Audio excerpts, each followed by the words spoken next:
Welcome to the third quarter Wespath webinar. My name is Joe Halwax, Managing Director of Wespath's Institutional Investments team, and I'm coming to you from our offices here in Illinois for the second quarter in a row. We continue to work in a hybrid format and remain flexible to the Delta or any other variant. One thing is for sure, our business is more resilient after the last 18 months, and we continue to serve our clients from the office, on the road, or our homes. Today I'm going to give a brief organizational update, cover our work in sustainable investments, and update you on the markets. Also the performance of our funds, and then close it out with an economic update from our Chief Investment Officer, Dave Zellner.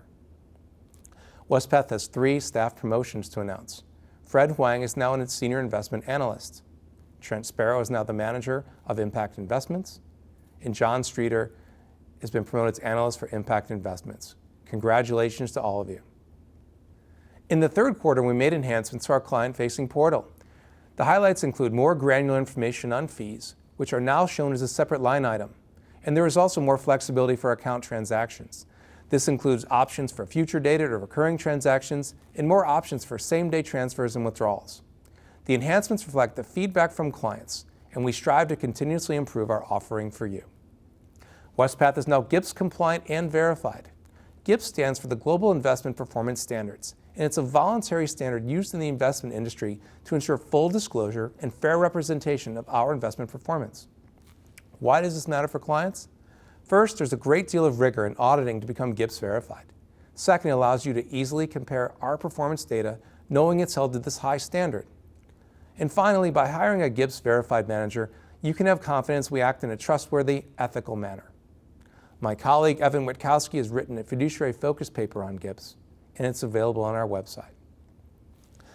Wespath is launching an alternatives fund for our I-Series or institutional clients. We constantly seek feedback as noted with our portal enhancements, and many clients have asked for an ability to have more exposure to alternative or private assets beyond what's currently available in the I-Series. The alternatives fund seeks to provide long-term capital appreciation by investing in private markets, primarily private credit and private equity. Please let any member of the institutional services team know if you have interest or if we can answer any questions. Joining us now is Chirag Acharya, an analyst on our Sustainable Investment Stewardship team. Chirag, thanks for being here today. Thanks, Joe. It's always great to talk to you.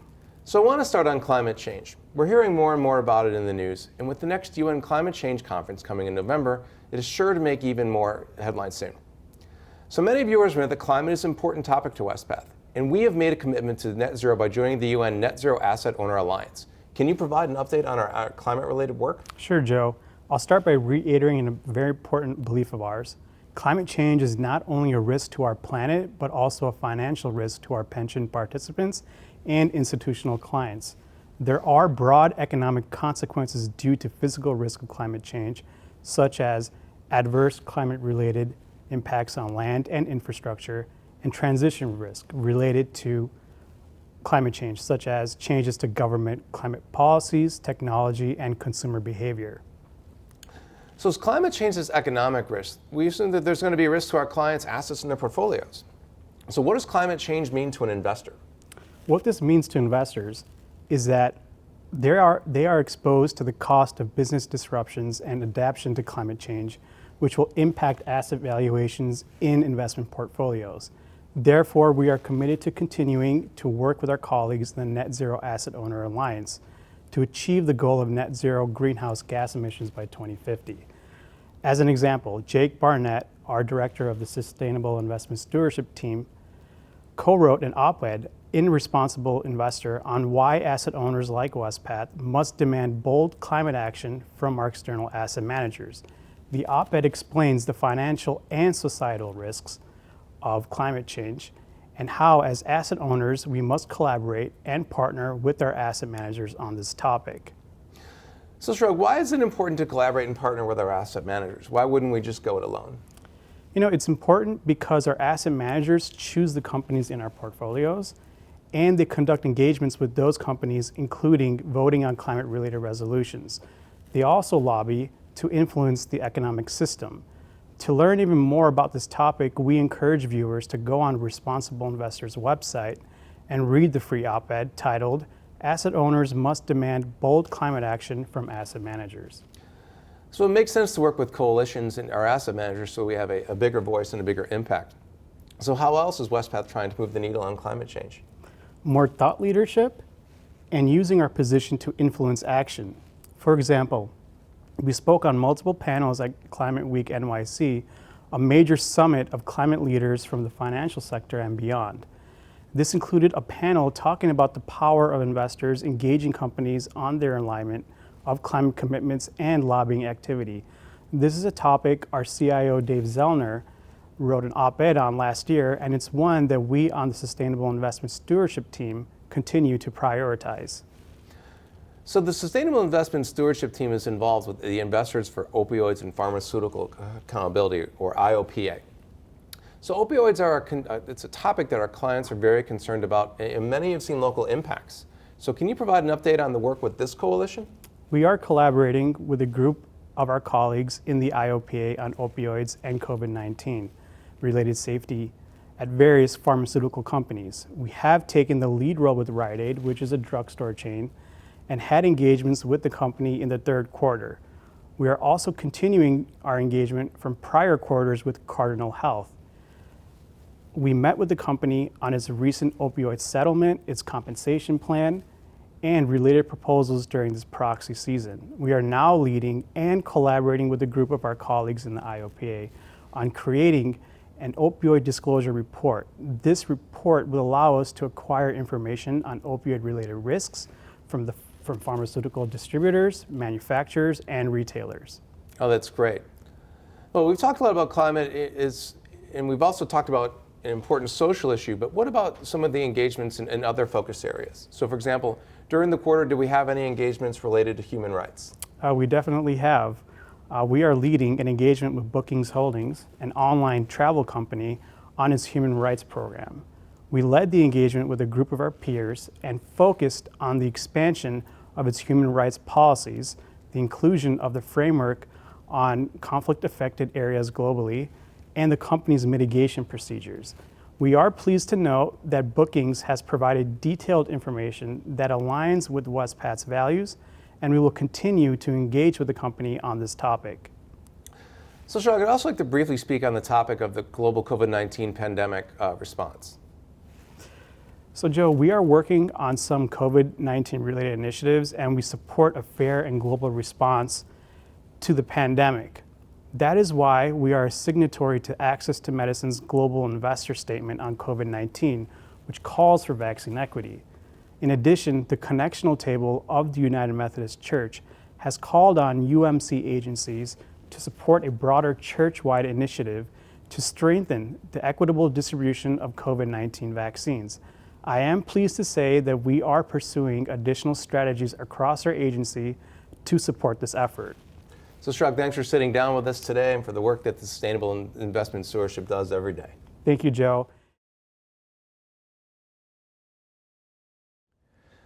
Welcome to the Wespath Market Update for the third quarter. Roughly 90 ago, I started this section talking about the rapid recovery and how we moved to extreme optimism at the end of June. So if you remember, back by the 4th of July, many people were back in the office, there was no Delta spike in the US, and life was really getting back to normal. So perhaps I jinxed us, or I have really bad timing, because we quickly shifted away from optimism after the Delta spike in July. This has delayed many from returning back to work and delayed that normalness that we briefly touched on in June. There are other themes that have raised the level of uncertainty in the markets, such as China's Evergrande solvency issues, and is this symptomatic of a bigger issue with bad debt and leverage in China? There are delays and lack of clarity around the US debt ceiling, also infrastructure, and then next year's potentially $3.5 trillion budget. We have supply chain issues that will last longer than expected, unemployment shortages causing challenges all over the US, and then the resulting inflation that now looks set to last another maybe 12 to 18 months. Lastly, some of the support, or the outside support for the markets, both in terms of government spending and also from central banks, will likely start to be removed by the end of the year. So in 2021, we started the year in the midst of COVID and continuing to work from home, with vaccines in Q1 and Q2 setting the stage for a continued economic recovery. In Q3, the Delta variant has been the dominant theme, And with the other themes I mentioned, we've seen a negative impact on asset prices. So we closed the third quarter more bearish or pessimistic than we started. There are certainly more headwinds and unknowns for the fourth quarter. So let's look at a few data points on COVID, which we believe is one of the main drivers of the policy responses from the Fed and the government. Borrowing a chart from our friends at JP Morgan, looking at the chart on the left, the blue line represents the 7-day moving average of confirmed COVID cases. This peaked at 260,000 in January, and this had fallen to 15,000 by the end of June, which drove the optimism that I mentioned earlier.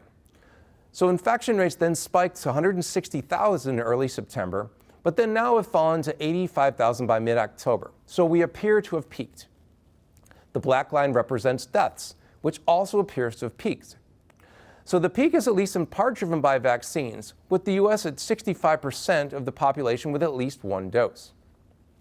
Looking at the chart on the right, this is an estimate of three things: those who've gotten COVID and should have antibodies, those that are vaccinated, and those that have both been infected and have a vaccination. So this upward left to right upper chart is JP Morgan's estimate as to herd immunity, meaning those who should have some level of protection against COVID or at least a severe reaction. At over 80%, it is closer to what has historically been herd immunity and a positive sign for a return to normalcy. Let's look at monetary policy briefly. I started this session with COVID rates because for the past 18 months, the reaction to the virus, fiscal and monetary, has been the biggest market driver. In this case, this is the Federal Reserve Fed funds rates, which has fallen from 1.5% pre-COVID to 0. However, with the economy recovering and inflation moving higher, you can see the forecast for higher rates in 2022 and in subsequent years. Some of the support for the markets is therefore forecast to be less in the next few years. We've shown the Fed's balance sheet in the past. It's basically doubled in response to COVID and is still growing at $120 billion per month. I thought this graph helped show the makeup of that growth in the balance sheet. So looking at the dark blue, this represents mortgage-backed securities, which were being tapered or run off the balance sheet before going into COVID. In response to COVID, the Fed sharply increased its purchases of treasuries and mortgage-backed securities. But for mortgage-backs, it was more pronounced, as you can see here. This has been a major tailwind for the red-hot housing market. And I should add that we now believe that the balance sheet tapering will begin before the end of 2021 and into the end of 2022. Again, this is a level of support being removed from the markets. Let's look at market returns for the quarter and for the year, where we basically had strong numbers on a year-to-date basis, but as we will discuss in Q3, many returns were negative. And that largely happened in September, or the recent end of this quarter. The best performing index year-to-date has been the Wilshire REIT Index. What we don't show here is that for the month of September, this index was down 5%, erasing much of the July and August gains. And it's the worst performing index for the month of September. The REIT sector was hit in September as yields pushed higher, which was driven by inflation fears. For U.S. stocks, let's look at them starting from large to small cap, which is also how they rank in terms of performance, with large cap outperforming small on the year, which if you remember, small cap started off the year ahead of the other indexes. The S&P 500 has risen just under 16% through Q3 and was fairly flat on the quarter. But note that the index lost just under 5% in September, similar to the REITs index. It rose in July and August and then erased those gains in September. The September decline for the S&P 500 is the first since January, breaking an 8-month streak of positive returns. The MSCI SMID Cap Index is just behind the S&P 500 at 15.5% for the year, losing just over 1% in the third quarter. The Russell 2000 or Small Cap Index lost 4.3% on the quarter, and year-to-date, the returns are now 12.4%. So if you remember earlier in the year, small cap stocks were outperforming large cap. This was on the back of the reopening theme, as they're very pro-cyclical. As the Delta inflections rose and mitigation measures were put back in place, small cap names have been hit and are trailing large cap now for the year.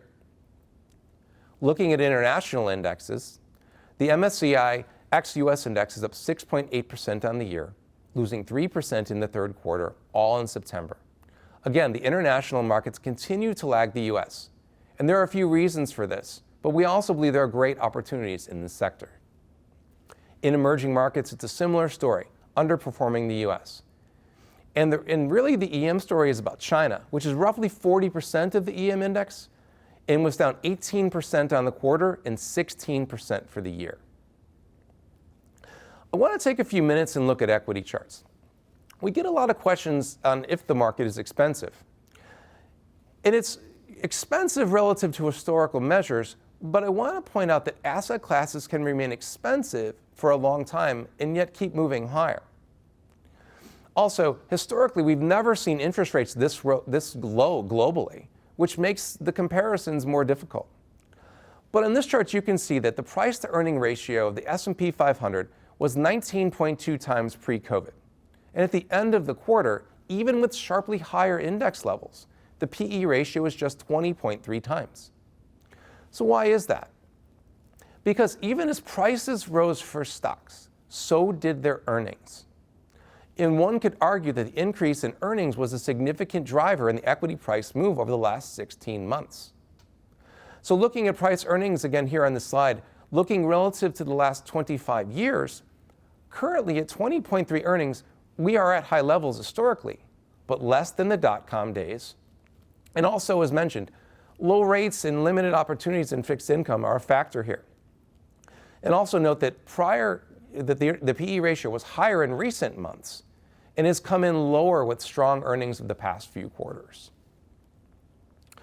Last quarter, we showed a chart that showed how the US or international indexes outperform each other for long periods.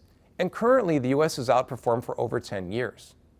However, we wish to point out that the S&P 500 is currently more expensive than the MSCI International Index, with the US at 20.3 and the ACWI at 14.3 times earnings. This is a 2 standard deviation difference, and this supports our belief that there are opportunities to outperform in international equities in the next several years. Before we talk about fixed income, let's take a quick look at the US yield curve, as it helps explain the fixed income performance for the quarter and for the year. The top line in blue is January 2020, so pre-COVID, with a higher and a flatter yield curve. The bottom line in yellow is the start of this year, January 2021, so 9 months ago. The curve was flatter and lower than we are because we were still in the early stages of the reopening and getting the country vaccinated. The orange line is the end of September, or the end of the third quarter.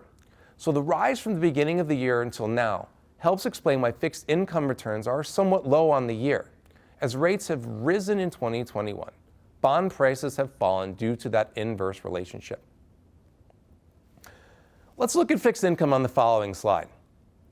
The broad bond index, the Bloomberg aggregate, is down 1% on the year and was flat on the quarter. But look at the high yield index with just under 1% return on the quarter, but up 4.5% for the year. That is from spread compression, meaning the amount that investors are paid to hold high yield or risky bonds over risk-free treasuries. As investors have sought higher yields or took on more risk, that spread over treasuries has sharply narrowed, pushing high yield bonds higher, the best performer in fixed income. As the economy has recovered, the riskiest parts of the market have outperformed in the US. Now, the emerging markets aggregate is also riskier than treasuries, but has negative returns on the quarter and for the year.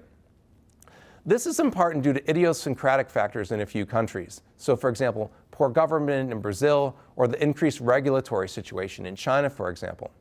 Low vaccination rates in emerging markets have also weighed, though they are making great strides there recently. Lastly, some of the emerging markets weakness is really currency weakness, as the dollar has outperformed most of the emerging market currencies. Lastly, note the commodity index at the top of the chart. Dave and I will talk about this shortly, but there are several factors here at play, from supply shortages to huge increases in demand. Also, remember that energy is 30% of the index, and oil has doubled since last year, helping to drive those higher prices that we're all experiencing. That's all for the Q3 market recap. Let's take a look at how the performance of the market impacted the Wespath fund returns. With that, I will turn it over to my colleague Karen Mansko for the update. Thanks, Joe, and hello, everyone. I'm going to start off the performance discussion by first talking about our flagship balanced portfolio, the Multiple Asset Fund. As a reminder to our viewers, the Multiple Asset Fund has a long-term strategic allocation to 65% equities, 35% fixed income. It's also important to note that there's been no strategic changes within the Multiple Asset Fund since we had our last update. On the slide, you can see the allocation the Multiple Asset Fund has to each of the individual Wespath funds. What I like about this slide is that it really showcases the broad level of diversification the Multiple Asset Fund offers our investors. The next chart shows the net of all fee performance of the individual Wespath funds versus their respective market indices. Looking at the first column, this showcases the third quarter results, which we did see some market declines in the third quarter. The Wespath funds that comprise the Multiple Asset Fund were down for the quarter and modestly underperforming their benchmarks. Focusing on the two equity funds, which are the first two funds directly below the Multiple Asset Fund on the slide, these two funds comprise 65% of the Multiple Asset Fund and were the primary driver of the quarter underperformance. What impacted these two funds were the stock selection by the underlying active managers within each of these funds. I'll highlight in a moment specific companies that impacted the performance. Also, the U.S. Equity Fund has an underweight to mega cap stocks, which are the largest U.S. companies. This detracted from performance as we saw strong gains from these stocks for the quarter. On a positive note, the two equity funds allocation to private equity contributed to the fund's performance, as we've seen strong results posted from this asset class for the quarter and year to date. Moving on to the two bond funds, starting with our fixed income fund. Looking at the chart, you can see that the fund and the benchmark were relatively flat for the quarter. The Inflation Protection Fund posted positive results for the quarter, surpassing the fixed income fund, but underperformed the fund's custom benchmark by roughly 0.5% net of all fees. Despite the near-term underperformance we experienced from the Multiple Asset Fund, looking at the long-term performance, the fund has outperformed its benchmark net of all fees for the 1, 3, 5, and 10-year time horizon. Just to highlight as I conclude on this slide is that we've seen a rotation in the markets from what transpired last year and the year before. The stock market as a whole has been up year to date, but the areas of the market that are outperforming are much different than what outperformed last year and even years prior. At Wespath, when we make investments and allocations to various asset classes, we make them for the long term. And we do not get swayed to make drastic changes in our funds by near-term out-of-favor investments and strategies. As we've showcased, our long-term strategic approach to investing has served all of our investors well in the long term. So Karen, I know we like to show the multiple asset fund versus its index, but how did the multiple asset fund perform relative to its peers? You're right, Joe. We not only like to measure how the fund compared relative to its benchmark, but also show how it's done compared to its peers. And this is using a composite that's compiled and maintained by our custodian Bank of New York Mellon. The information on the slide is updated only through August, since the September data is expected to be released later in the month. You can see on the chart that the Multiple Asset Fund has outperformed the median foundation and endowment portfolio in the 3, 5, and 10-year time horizon, and performed in the top quartile for the 10-year, which means it outperformed over 75% of its peers. In the 1 year, we are below median, and the reason is because relative to foundation and endowments, the Multiple Asset Fund has a smaller allocation to alternatives, such as private equity. In the Wespath funds, we posted nearly 40% gains for this asset class year to date. Foundation and endowments that are part of this comparison likely have 20% or more invested in this asset class, and MAF has roughly 4%. We understand that some investors would like a higher allocation to alternatives, which is one of the drivers behind us launching our own fund next year. So Karen, moving on, tell us about the individual fund contributors and detractors for the quarter. Yeah, starting with our Multiple Asset Fund. I talked briefly about this on the performance slide, but you can see the primary driver of the fund's underperformance for the quarter was the modest underperformance of the 4 funds that comprise the Multiple Asset Fund. So I mentioned during my comments that we continue to see strong performance across the board from the market on a year-to-date basis, but some equity markets were flat, if not down, for the third quarter. So how did this impact the U.S. equity fund performance? Yeah, that's right, Joe. The markets gave up some of its return in the third quarter, which happened in the month of September, since in the month of August, the markets hit all-time highs. The only U.S. stock market that ended in positive territory for the quarter was the S&P 500, which was up about 0.5%. This obviously had a negative impact on the U.S. equity fund's quarter performance, since the fund has a long-term strategic bias of underweighting large-cap stocks, primarily mega-cap stocks, and having an overweight to small and mid-cap companies, which were down 1.4% for the quarter. Despite this, the fund modestly outperformed by 2 basis points for the quarter gross of fees. You'll notice on the slide that we mentioned the underweight to mega-cap stocks as being a detractor rather than stating large-cap stocks. And the reason is that our fund is underweight mega-cap stocks such as Google, Microsoft, and Apple relative to the fund's benchmark. How much is the fund underweight in mega caps relative to the benchmark? The fund is underweight roughly 13% when you compare to the Russell 3000 index, which is the fund's benchmark. Another detractor to the fund was the active all-cap growth manager stock selection, specifically in healthcare and technology companies. Companies such as Teladoc and RingCentral were down 37% and 24%, which is quite a difference from last year when these companies posted strong results. For instance, Teladoc was up 138% last year. This year, we saw a migration out of growth stock names and into the less growthy names, which has impacted Teladoc and also companies like it. On a positive note, the fund's allocation to private equity contributed to the fund's performance. As I noted earlier, private equity investments this year have posted some solid returns. Also, our exclusions to defense and alcoholic beverage companies due to our ethical exclusions also contributed to the performance. Turning our attention to our international equity fund, the international developed markets did not decline as much as part of the U.S. market, but there was still down about 0.5%. With this said, the fund's underweight to developed international markets modestly detracted to the fund's performance.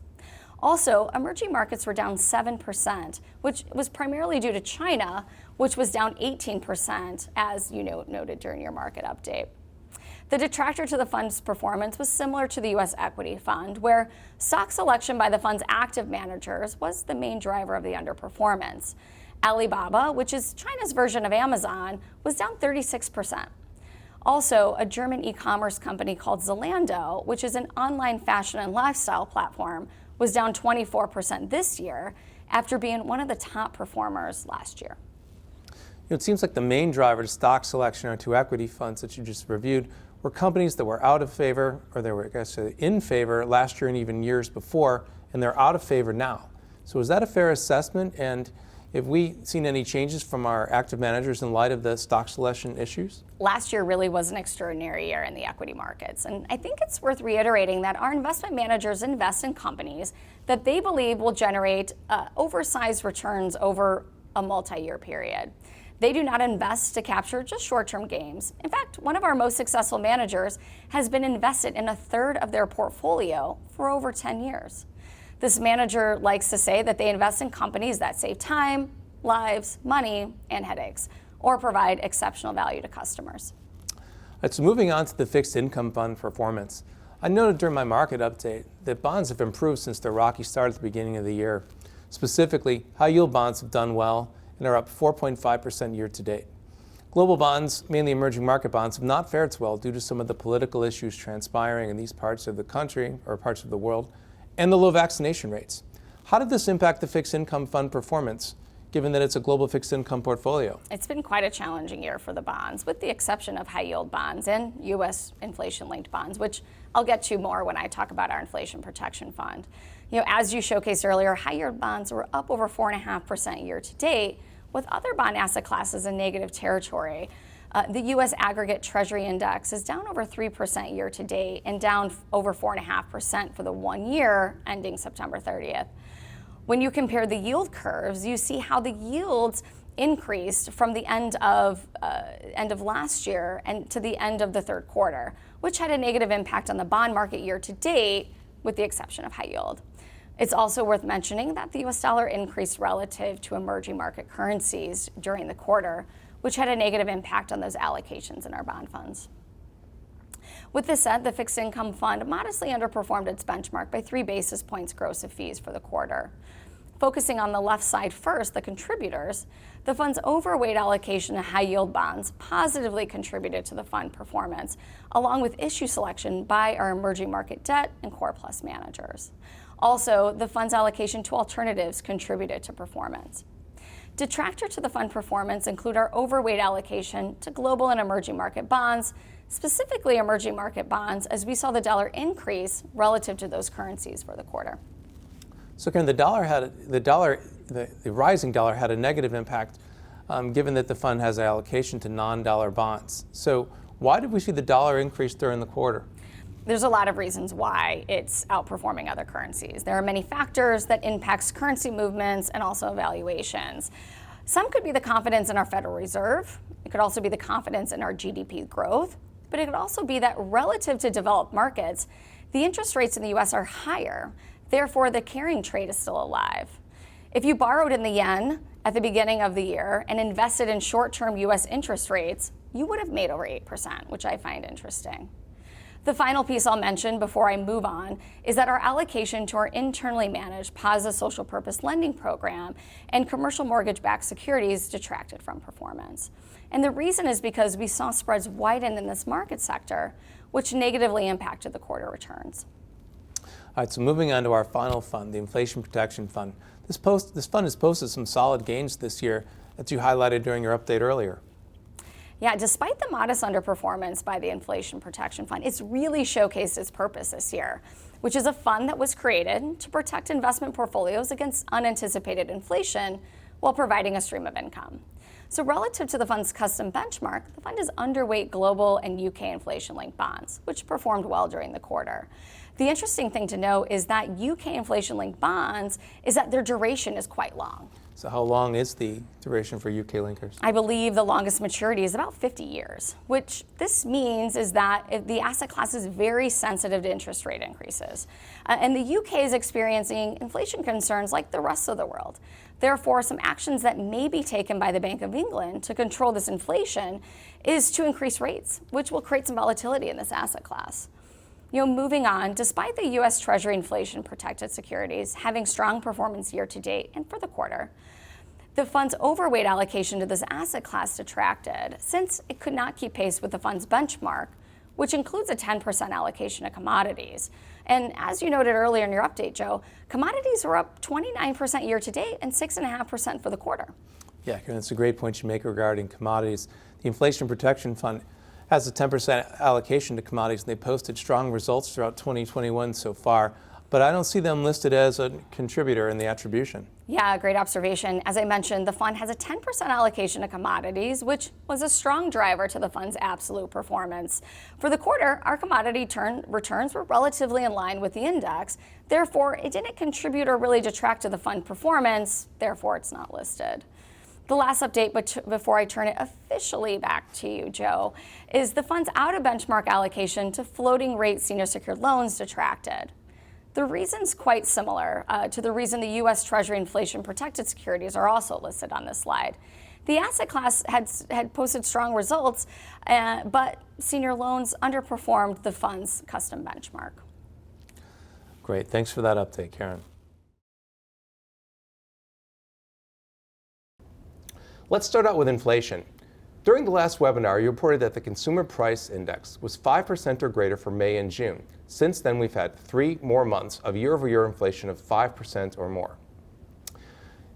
You also mentioned that the Federal Reserve was holding steady on rates because it felt that inflation was transitory.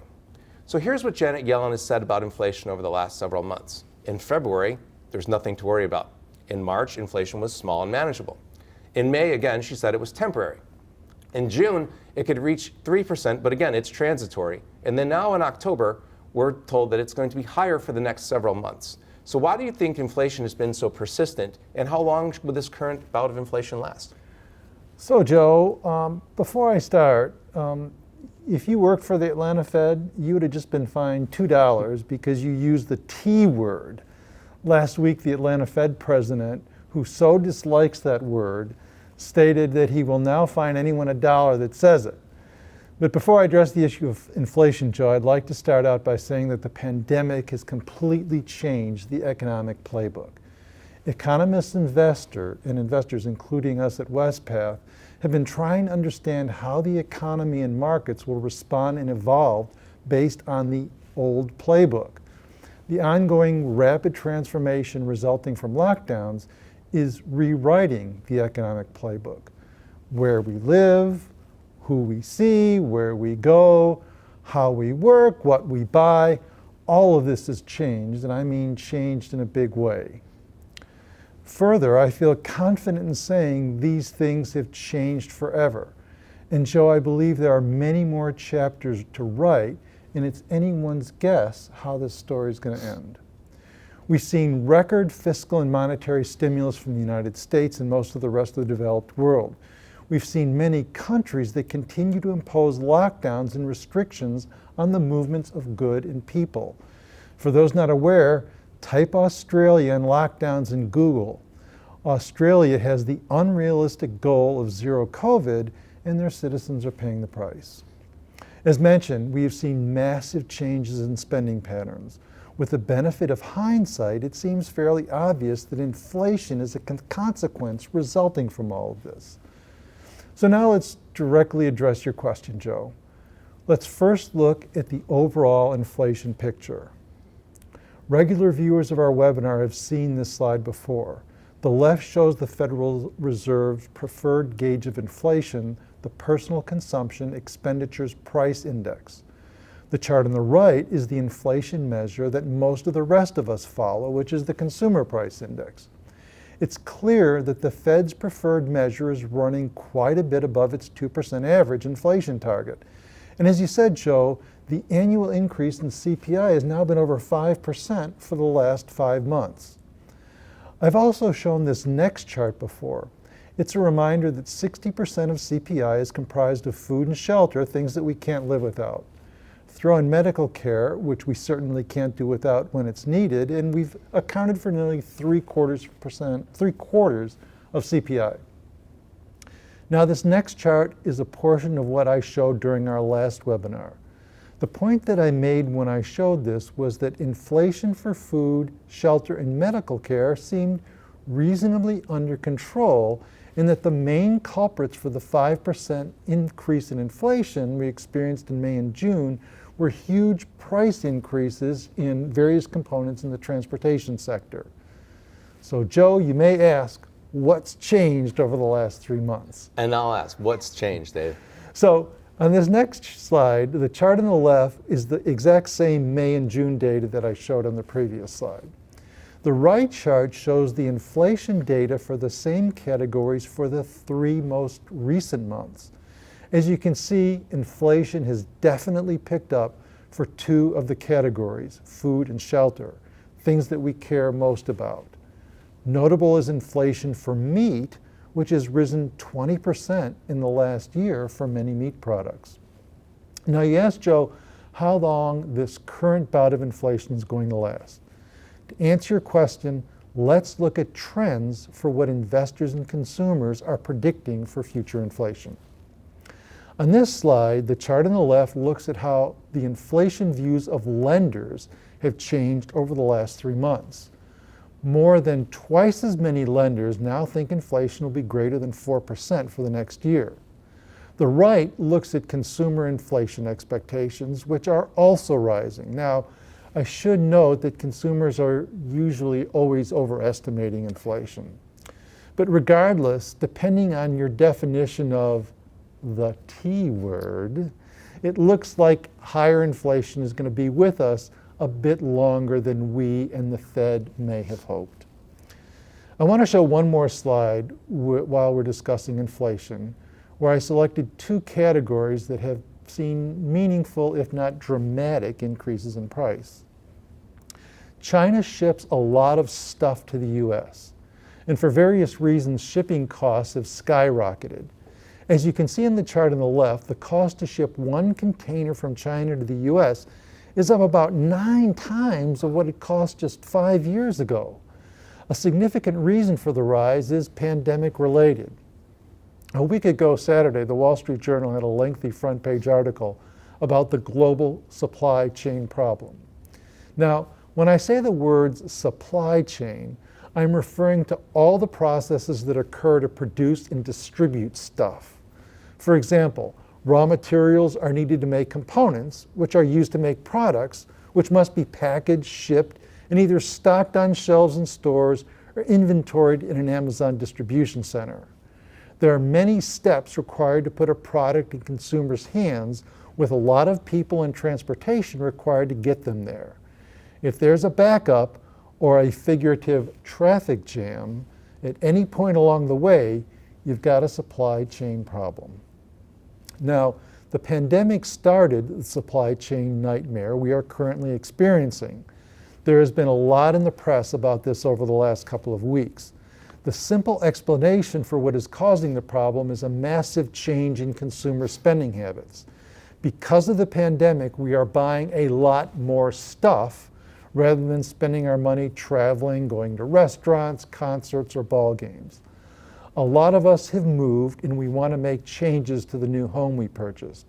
We are also working more at home and want better equipment in our home offices. We are getting to those projects that we've put off for years. Our spending patterns have changed in a big way. Now, the Wall Street Journal reported that continuing lockdowns, labor shortages, along with increasing bottlenecks, are creating backlogs and bidding wars in China for shipping containers overseas. The article indicated that ships going into China must sit offshore and quarantine for 7 days before they are allowed to dock. That's what caused the spike you see on the chart. So now, Dave, I know we've talked internally about the ports of Los Angeles and having, at one point, I believe 73 ships was a high that are off the port of Los Angeles. But it's more than that, because it's the trucking on the ground, it's rail, where we don't have enough people to move the goods once the ships are even in. We know Joe Biden has come out with a plan last week that's going to look at the ports of Long Beach and Los Angeles and move them 24/7, but there's varying estimates on how much that's actually going to help. It strikes me that it might just be time that we need, but what are your thoughts on that? Yeah, that's right, Joe. And it's great to see that the administration is working to try and resolve the problem. I've got some charts here to show you on that. The chart on the right shows the path of commodity prices as measured by the Bloomberg Commodity Index. Commodity prices are close to double what they were immediately after the onset of the pandemic, and up 34% this year through last Friday. This must inevitably translate into higher prices for most everything that we buy. I think most of our viewers have seen firsthand the extent of higher prices when they fill up their gas tank, unless, of course, they own an electric vehicle. As I said at the beginning of my comments, we are writing a new playbook.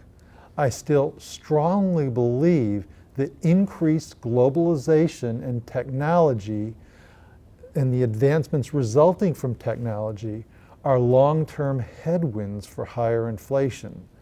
But we may have to resolve ourselves to the fact that elevated inflation could be with us a while longer. So I think I'll stop here, Joe, though this is certainly a subject that we could spend the whole hour discussing. All right, Dave, so I want to come back to inflation in a little bit, but maybe we can shift to employment in the U.S. So the financial press showed that the Department of Labor's September unemployment number came in at a disappointing figure of 194,000 jobs. This is compared to the 500,000 new jobs that we'd been expecting.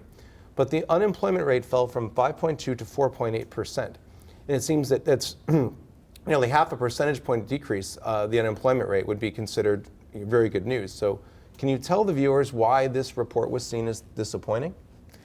Yeah, that's right, Joe. Let's take a look on this slide at the three key elements of the employment report that was issued by the Labor Department back on October 8th. The chart on the left shows the path of the unemployment rate. Now, it's important to keep in mind how the Labor Department defines unemployment. To be considered unemployed, an American citizen or legal resident must be actively seeking employment. If one is not actively seeking work, that individual is not considered to be unemployed. So hence, the 4.8% rate of unemployment means that 4.8% of those working and actively seeking work have been unable to secure a job. Up until recently, an unemployment rate below 5% was generally considered to be full employment. There will always be frictional unemployment among those that lost their job for whatever reason, or quit to find another job, or just recently decided to move on to something else. However, that calculus has recently changed as the U.S. experienced generational low levels of unemployment immediately prior to the pandemic. This was true across all demographic groups and education levels. As you can see, with the onset of the pandemic, unemployment ballooned to nearly 15% as the country imposed lockdowns and business closures, notably in the hospitality industry, occurred. But as America began to adapt, employment began to recover. This was largely attributable to the change in buying habits, as hundreds of thousands, if not more than 1 million people, were hired by the likes of Amazon, Walmart, and others involved in delivering goods and services directly to your door. We did see some months of lost jobs as various parts of the country saw surges in COVID rates, but generally the country added hundreds of thousands of jobs each month. But as you mentioned, Joe, economists in the financial media branded the September report as a disappointment. And if you look at the chart in the middle, you can see that the number of jobs added in September was the lowest for any month in 2021. Now, some have considered the light report as a statistical anomaly. They note that the private sector actually added about 320,000 jobs, and the culprit was actually 125,000 jobs lost to the public sector, and noted that this might be due to the way the government adjusts the data for various seasonal factors. Nevertheless, the big concern expressed by many was the drop in the labor participation rate, which you can see in the chart on the right. Remember, one is only considered unemployed if one is working or actively seeking work. If you aren't looking for a job or actively seeking work, then you are not participating as a member of the labor force. Hence, as you can see in the chart, the percentage of the U.S. population working or seeking work remains considerably below pre-pandemic levels. The Wall Street Journal reported that a survey conducted by website recruiter Indeed revealed that the number one reason people gave for avoiding work is their fear of catching COVID. Other factors including parents staying at home to care for their kids, and while schools remain closed, and then there's also a shortage of childcare workers. But I think this next slide gets to the heart of your question, Joe, as to why many considered the employment report as a disappointment. The need for workers has never been greater. There are plentiful jobs that are simply going unfilled. The chart on the left shows that the number of job openings is currently 11 million. And as you can see on the chart on the right, 9 million of those workers can be found among those that, for whatever reason, have removed themselves from the workforce. Now, of course, part of the reason many of these jobs remain unfilled can be attributable to either a skills mismatch or that the compensation is viewed by qualified applicants as just insufficient. Now, I'm going to get a bit wonky here on you, Joe. I ran some numbers based on historical data from the Bureau of Labor Statistics. The lowest unemployment rate ever recorded was 2.5% way back in 1953. If enough people currently out of work found a job to get the unemployment rate down to the all-time low, we would still need about another 7.5 million workers to fill the open jobs. That means we would need to motivate an additional 7.5 million people to join the labor force, meaning that the participation rate would have to go up to 64.4% to get us to a point where all open jobs have been filled. It's been over 10 years since the participation rate was that high.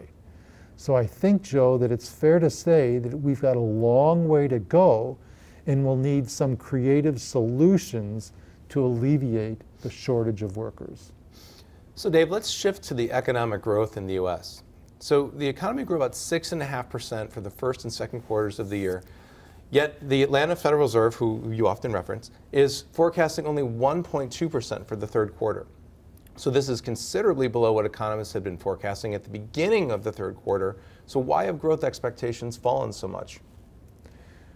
Well, it's the pandemic, Joe. We've talked about supply shortages resulting from the transformational rewriting of the economic playbook, the where we work, where we live, what we must buy, etc. We've also talked about a massive labor shortage. The latest wave of the virus we've seen during the summer has exacerbated these structural challenges. So let's take a look at some of the data. The chart on the left shows the Atlanta Federal Reserve GDP Now estimate for the third quarter at 1.2% that you mentioned.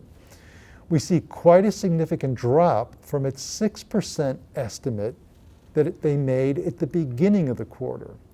What's notable here is that the Atlanta Fed estimate has significantly diverged from the average 6.3 estimate of blue chip forecasters from just 3 weeks ago and 3.8% more recently.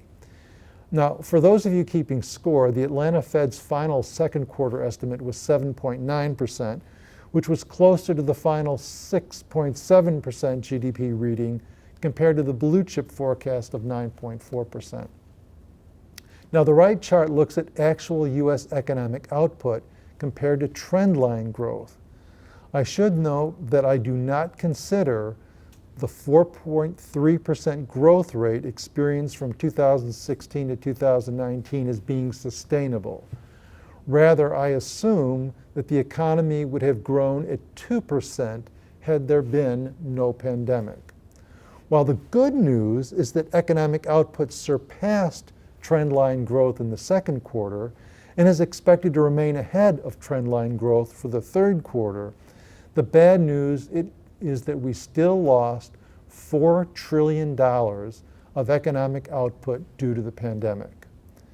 Now, there's more to add here, but I know that you're ready to ask me a question about another question about this topic, so I'll pause here.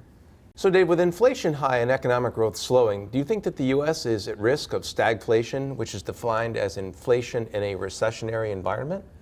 No, not really, Joe. First, it's probably a good idea for me to define exactly what the term stagflation means. Now, according to Lexico, powered by the Oxford Dictionary, stagflation is persistent high inflation combined with high unemployment and stagnant demand in a country's economy. We have a ways to go before our economy can be defined as in a period of stagflation. Now let's look at each one of the elements in this graphic, starting from right, going to left. First, we've only had 5 months of 5% inflation, so check back with me in about another 6 months, and we can start to talk about whether or not we've had a prolonged period. Now, we know that demand is not down. In fact, demand is through the roof. Consumers have pent up savings and are anxious to spend. The problem is that they can't buy the stuff that they want to buy because of persistent supply shortages. We are just not going to see a demand shock anytime soon. Now, you could make a case that unemployment is up. Clearly, as I showed a few minutes ago, the unemployment rate is definitely down, but so is the labor participation rate.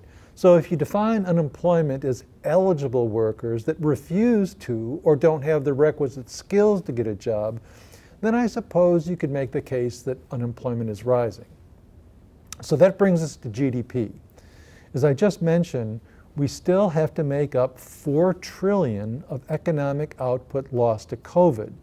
But despite the current rate of inflation, and assuming that we don't see a COVID variant resistant to vaccines, heaven forbid, I have to believe that the world will start to address these supply shortages and that economic output will remain robust for the next couple of years. So bottom line, it's just way too early to start worrying about stagflation. Let's have one more question about inflation, Dave. So even though inflation has the highest rate of inflation amongst developed economies, the dollar has steadily risen, having bottomed out earlier this year in June. So this seems counterintuitive. So why do you think that the dollar is strengthened given the backdrop of U.S. inflation? Yeah, Joe, you're right. The recent dollar strength is a mystery, and I'm hard pressed to provide you with an explanation for that. The chart on the left on this next slide confirms what you stated in your question. While inflation has definitely increased in other parts of the developed world, the U.S. does have the highest rate of inflation. Yet, as you can see in the chart on the right, the dollar has actually moved higher from levels earlier this year and after the U.S. reported the second of 5% inflation. What's even more confounding is the prospect of a U.S. debt default absent a raise in the debt ceiling beyond December and the potential inflationary effect of the president's $3.5 trillion Build Back Better spending package. I suppose the best explanation is the differential between U.S. interest rates compared to other countries' rates.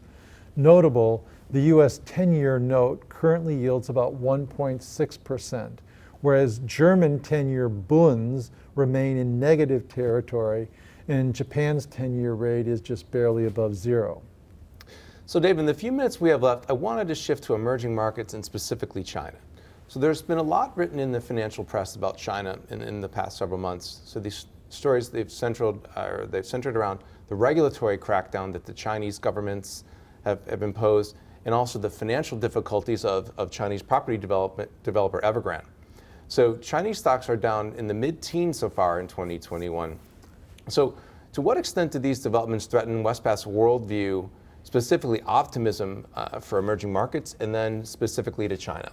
Yeah, you're right, Joe. China has certainly been a lot in the news lately, and it's unsettled the markets. And as you mentioned, Chinese stocks are down in the mid-teens, which contrasts to the double-digit positive gains in the U.S. and many other countries around the world.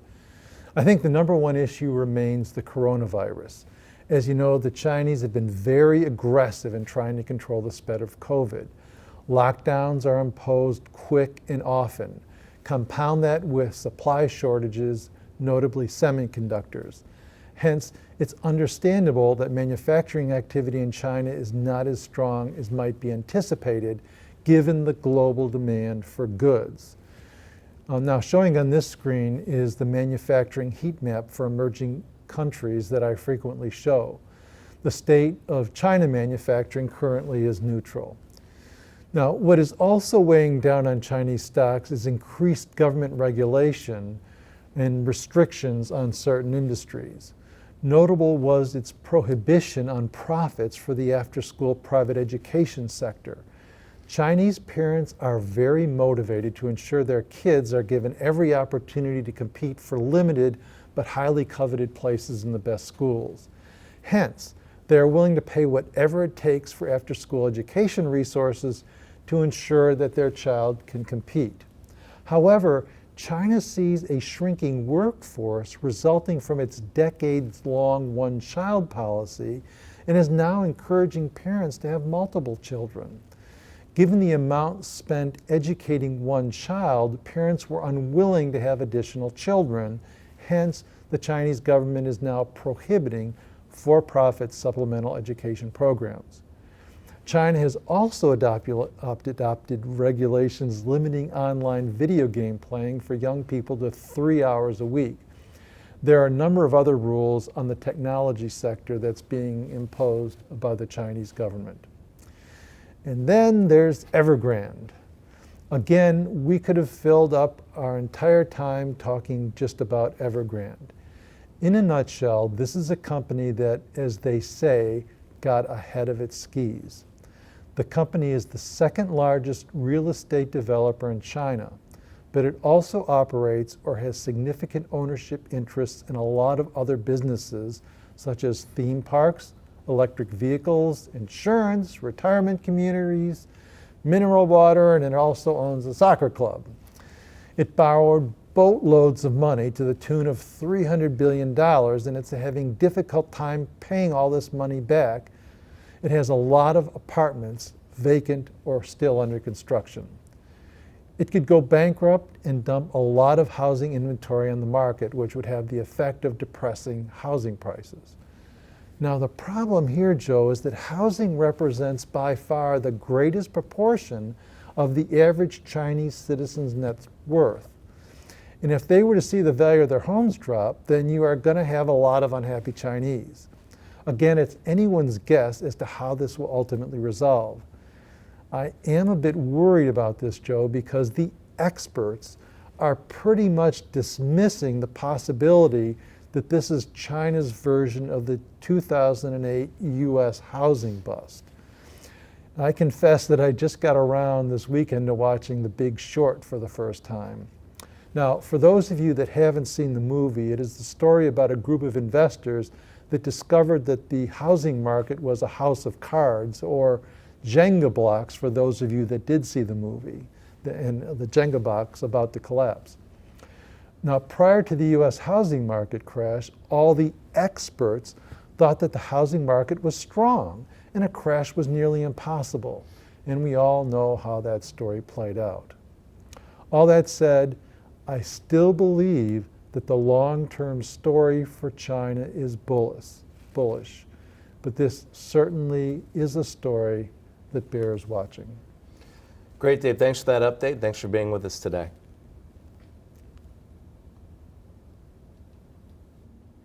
That concludes our third quarter Wespath webinar. Thanks for being with us today. If you have any questions, please email us at investmentinfo@wespath.org.